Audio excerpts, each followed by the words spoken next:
Assalamualaikum, perkenalkan nama saya Clara Pamai. Saya dari Prodi Pendidikan Anak Usia Dini, kelas C, semester 1. Di sini saya akan menjelaskan guru PAUD profesional. A. Konsep profesi, profesional, dan profesionalisme. Profesi itu pada hakikatnya adalah suatu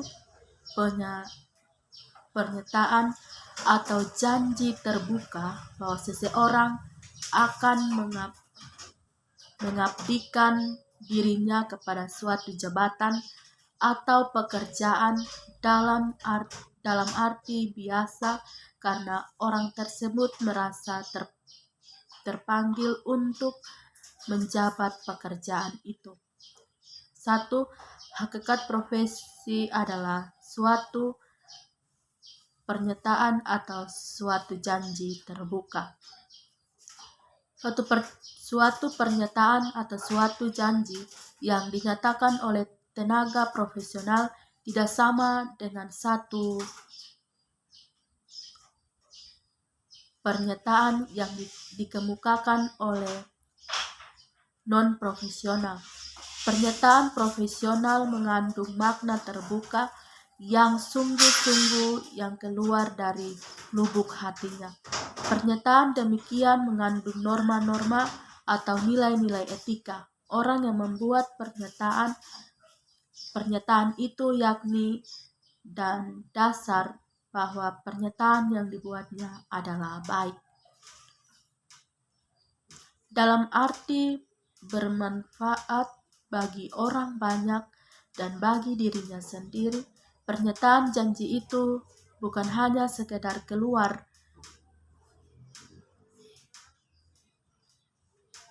dari mulutnya, tetapi merupakan ekspresi kepribadiannya dan tampak pada tingkah lakunya sehari-hari. Yang kedua, profesi mengandung unsur pengabdian. Suatu profesi bukan bermaksud untuk mencari keuntungan dirinya sendiri, baik dalam arti ekonomi maupun dalam arti psikis, tetapi untuk pengabdian pada masyarakat ini berarti bahwa profesi tidak boleh sampai kerugian, merusak, atau menimbulkan malapetaka bagi orang lain dan bagi masyarakat. Yang ketiga, profesi adalah suatu jabatan atau pekerjaan. Suatu profesi erat kaitnya dengan jabatan atau pekerjaan tertentu yang dengan sendirinya menurut keahlian, pengetahuan, dan keterampilan tertentu. Dalam pengertian profesi telah bersirat adanya suatu keharusan kompetensi agar potensi itu berfungsi dengan sebaik-baiknya.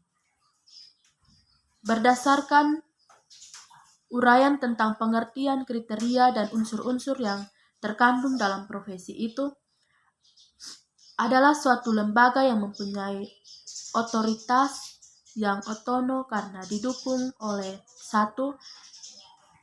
Spiritualisme ilmu sehingga mengandung arti keahlian. Yang kedua, kode etik yang direalisasikan dalam melaksanakan profesi karena hakikatnya ialah pengabdian kepada masyarakat demi kesejahteraan masyarakat itu sendiri. Dan yang ketiga, kelompok yang tergabung dalam profesi yang menjaga jabatan itu dari penyalahgunaan oleh orang-orang yang tidak kompeten dengan pendidikan serta sertifikasi mereka yang memenuhi syarat yang diminta. Yang keempat, masyarakat luas yang memanfaatkan potensi tersebut. Yang kelima, pemerintah yang melindungi profesi dengan undang-undang DRS Quinn pribadi 1975. B. Ciri-ciri profesi. Menurut Lieberman, ciri-ciri profesi adalah 21. Jabatan tersebut harus merupakan suatu layanan yang khas dan esensial serta jelas dapat dibedakan dari jabatan lain. Yang kedua, untuk pelaksanaannya tidak sekedar diperlukan keterampilan atau skill tetapi juga kemampuan intelektual. Yang ketiga, diperlukan suatu masa studi dan latihan khusus yang cukup lama. Yang keempat, para praktisnya secara individu atau kelompok memiliki otonomi dalam bidangnya. Yang kelima, tindakan keputusannya dapat diterima oleh para praktis yang bertanggung jawab. Yang keenam, layanan tersebut semata-mata untuk kepentingan ekonomi. Yang ketujuh, memiliki suatu kode etik. C. Syarat-syarat profesi. Darling Hammond dan Goodwin 1993 menyatakan bahwa pekerjaan yang bersifat profesional paling tidak mempunyai 3 ciri atau karakteristik utama. Ketiga ciri tersebut adalah 1. Dalam melaksanakan pekerjaan, menerapkan ilmu yang melandasi profesi didasarkan pada kepentingan individu dalam setiap kasus. Yang kedua, mempunyai mekanisme internal yang terstruktur yang mengatur rekrutmen, pelatihan, dan pemberian izin.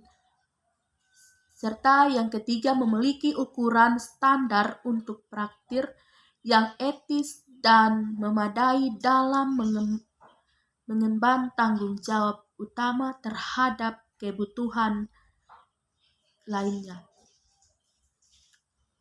D. Konsep profesi keguruan.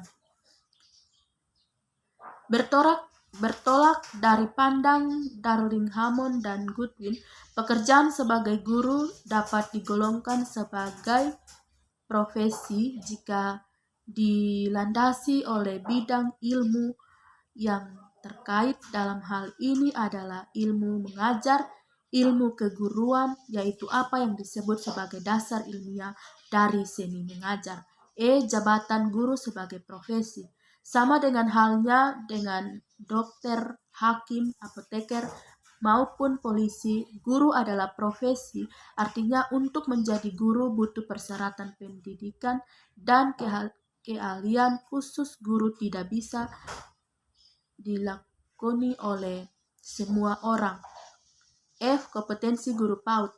Dalam pendidikan anak usia dini ada 3 jenis guru, yaitu guru pendamping dan guru pengasuh atau pendamping muda. Ketiganya mengadopsi klasifikasi guru PAUD luar negeri, yaitu teacher, assistant, teacher, dan caregiver.